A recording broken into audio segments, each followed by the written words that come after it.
parler de Jean Cruveilhier. Au départ, d'ailleurs, regardez son nom. Il est un peu amputé, là. En 1976, quand le CHU s'est ouvert de Limoges, on s'est demandé quel nom lui donner. Le maire de Limoges dit il faudrait une célébrité médicale, évidemment. Il y en avait 3. Il y avait Boyer, chirurgien de Napoléon, né à Uzerche. Il y avait Dupuytren, né à Pierre-Buffier. Et Jean Cruveilhier, né à Limoges. Jean Cruveilhier, d'ailleurs, habituellement, les Limousins ne connaissent de ce monsieur que le nom de la rue où ils vont payer leurs impôts chaque année. Et ça, il faut être de Limoges pour le savoir. Et donc, le maire de Limoges, qui probablement allait payer ses impôts comme les autres, s'est dit, le problème avec Cruveilhier, dans son nom, c'est qu'on ne sait jamais où mettre le H.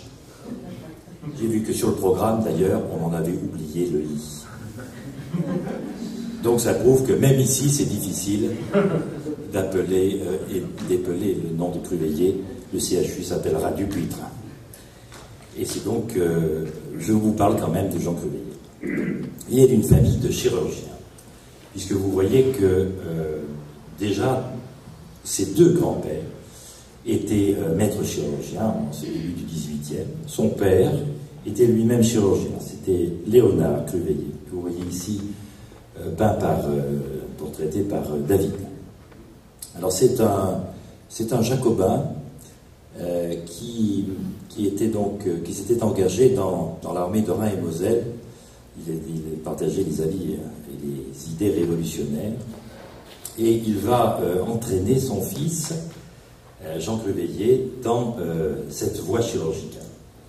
En effet, Jean Cruveilhier, donc né en 1791, dans les tumultes de la Révolution française, et entre ce père jacobin, parti sur les frontières de l'Est, 2 oncles ecclésiastiques et une mère qui était très pieuse et d'ailleurs qui assouvissait cette passion religieuse dans les catacombes de Limoges dont vous avez entendu parler ce matin. Et donc, moins par jacobinisme que par souci de vouloir voir son fils, qui était un élève brillant, embrasser sa carrière, eh bien il va le diriger vers la chirurgie, alors que lui, Jean Cruveilhier, se voyait un peu plus ecclésiastique.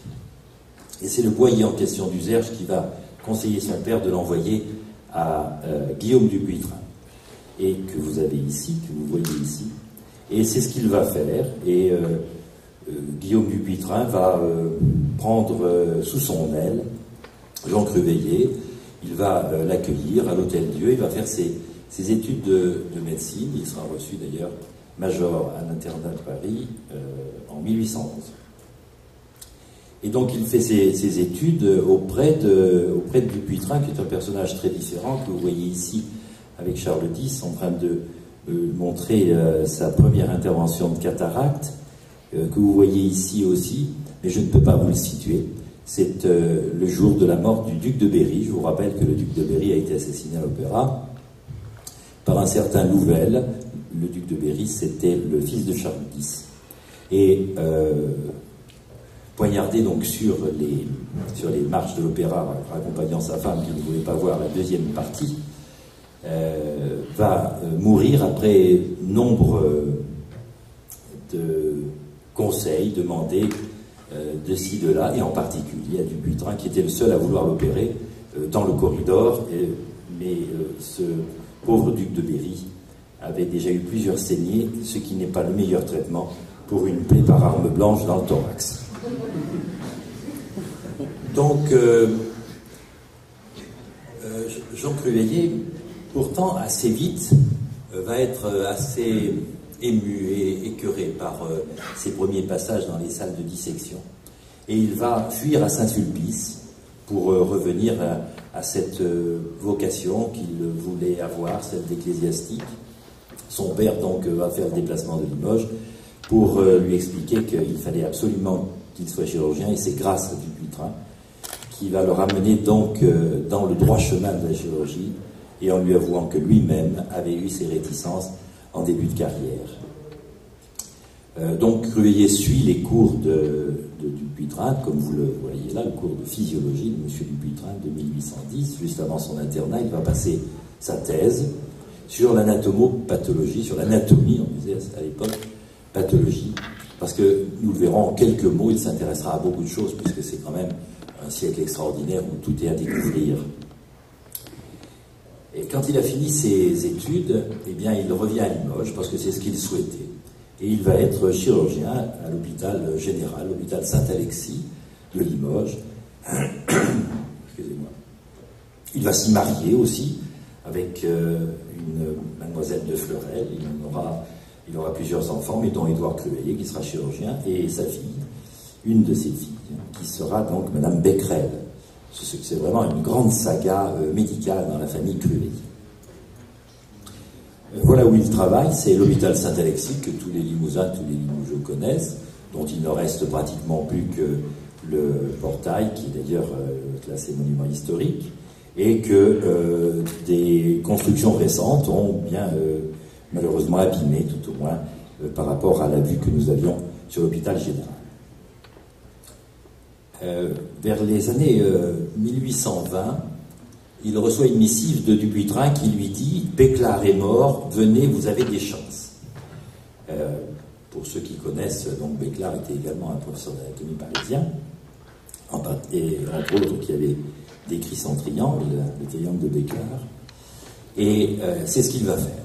Et il va, donc, il quitte, après 7 ans être resté à l'hôpital de Limoges, et bien il repart donc à Paris où il va être, donc il va passer l'agrégation, il sera major de l'agrégation de médecine.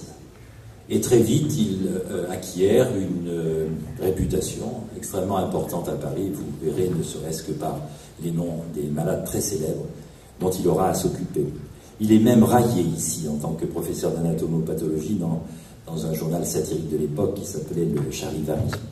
Néanmoins, il est de l'envergure de, comme vous le voyez ici sur cette affiche, de Morgany, de Virchow, de Rokitansky, avec son effigie également sur ce document. Il s'intéresse au cerveau et à la sclérose en plaques. Voilà une vue latérale du cerveau dessinée par Jean Cruveilhier. Il s'intéresse à toutes les anomalies possibles et imaginables. Voilà une grosse aortique à droite. Et puis bien sûr, la maladie de Cruveilhier. Il faut savoir qu'en anatomie et en chirurgie, il a acquis 38 éponymes. Il y a quand même peu de médecins, ou de chirurgiens, ou d'anatomistes qui ont donné son nom, c'était l'époque, à autant de découvertes. Maintenant, quelques mots sur l'homme. Jean Cruveilhier est un homme d'une très grande bonté, mais un homme qui a son caractère. Je ne vous citerai pas toutes ses distinctions. Il a été quand même président de l'Académie de médecine.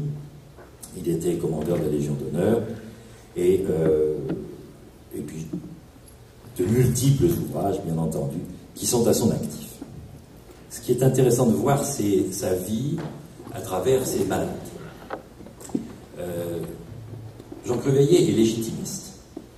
Il a probablement été, un peu le médecin de Charles X, mais surtout du comte de Chambord. Le comte de Chambord, c'est le fils du duc de Berry, celui qui s'est fait assassiner. Parce qu'il était à ce moment-là dans le ventre de sa mère, le duc de Chambord, et c'est notre Jean Cruveilhier qui a été son médecin. Et c'est lui qui raconte cette histoire quand donc Napoléon III, que vous avez ici, Louis-Napoléon Bonaparte, a été donc d'abord président de la République, puis empereur. Celui-ci a demandé à Jean Cruveilhier d'être son médecin. Et Jean Cruveilhier, à l'émissaire qu'il avait envoyé, lui a dit qu'il en était très heureux et qu'il le soignerait comme n'importe quel de ses malades de l'hôpital.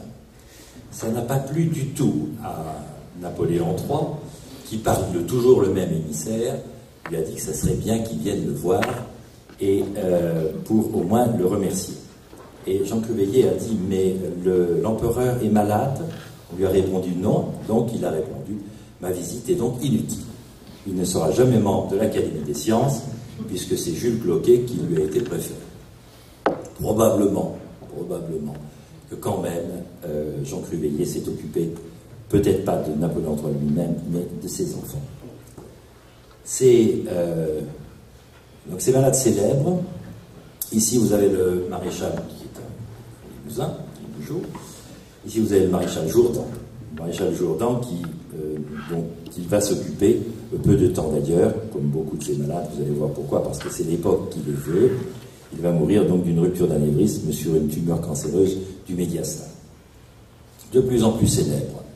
Donc Charles Maurice de Talleyrand, donc le prince de Talleyrand, qui va mourir quelques jours après que Jean Cruveilhier lui a incisé c'est décrit ainsi, un anthrax lombaire, et c'est lui qui va aider en quelque sorte de Talleyrand de se libérer de ses difficultés avec l'Église catholique, puisqu'il avait été excommunié, et c'est à sa demande et en intercession que Jean Cruveilhier va obtenir de lui une lettre de rétractation par rapport à l'Église catholique. Et donc il partira en paix le lendemain. Donc le père du romantisme, Chateaubriand, c'était son ami, il va mourir paisiblement, et ne demandant, comme c'était très souvent le cas, qu'aucun dédommagement.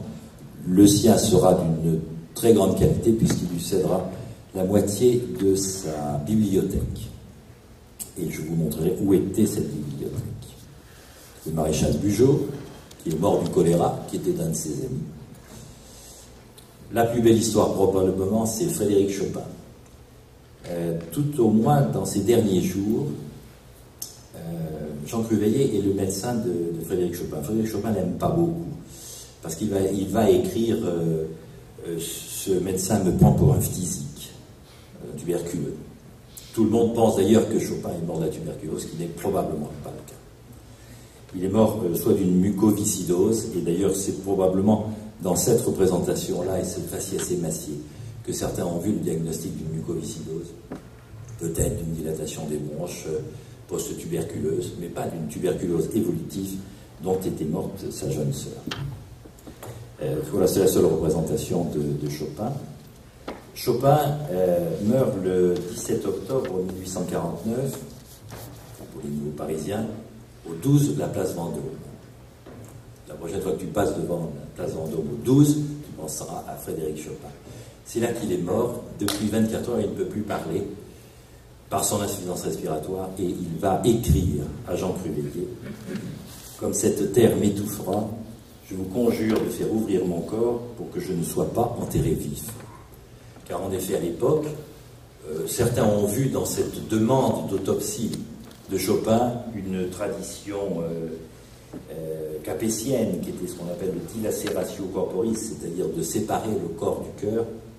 En fait, à l'époque, c'est probablement plutôt cette peur, cette crainte, cette phobie d'être, à cause de l'hypercapnie qui a entraîné des états de catalepsie, d'une fausse mort, et d'être enterré vivant. Et c'est ce qui explique que Frédéric Chopin a été autopsié par Jean Cruveilhier à l'Hôtel-Dieu. C'est ce qui explique que le corps de Frédéric Chopin est au Père-Lachaise, donc vous voyez ici la tombe et le corps. Le cœur a été mis dans une urne en cristal remplie de cognac, et elle a été donc déposée et scellée dans un des piliers de l'église Sainte-Croix de Varsovie. Ce qui explique que son cœur, d'où il venait d'ailleurs, est en Pologne et son corps est en France. Là vous avez Alfred de Vigny. Ce fut le médecin d'Alfred de Vigny. Alfred de Vigny qui va mourir d'un cancer de l'estomac. Il va mettre 2 ans. D'ailleurs, il souffre tellement, je vous lis cette lettre, enfin le tout début. Il écrit à Cruveilhier: je vous prie instamment, monsieur le docteur, de venir me voir aujourd'hui, au milieu de mon martyre, que le courage ne suffit pas à me faire supporter. Et donc, Alfred de Vigny, je vous l'ai dit, mourra 2 ans après.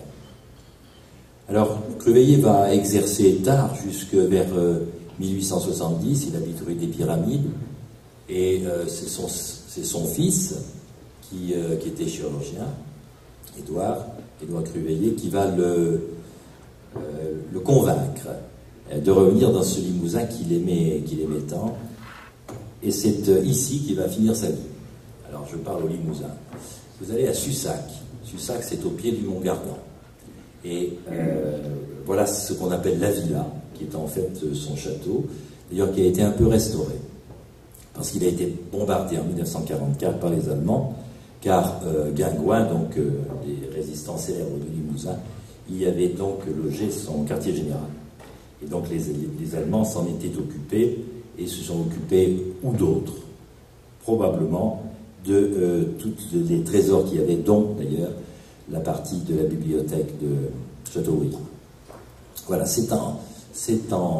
il meurt 4 ans plus tard d'une pneumonie. D'ailleurs, il est enterré à Limoges, dans une petite chapelle néogothique du cimetière de Louillat. Et dans un journal qui s'appelait le 19e siècle, son évocation était ainsi dite. Son souvenir reste aux jeunes gens comme le plus noble modèle de travail, d'intelligence et de dévouement à la recherche de la vérité. Très bien, je vous remercie de votre attention.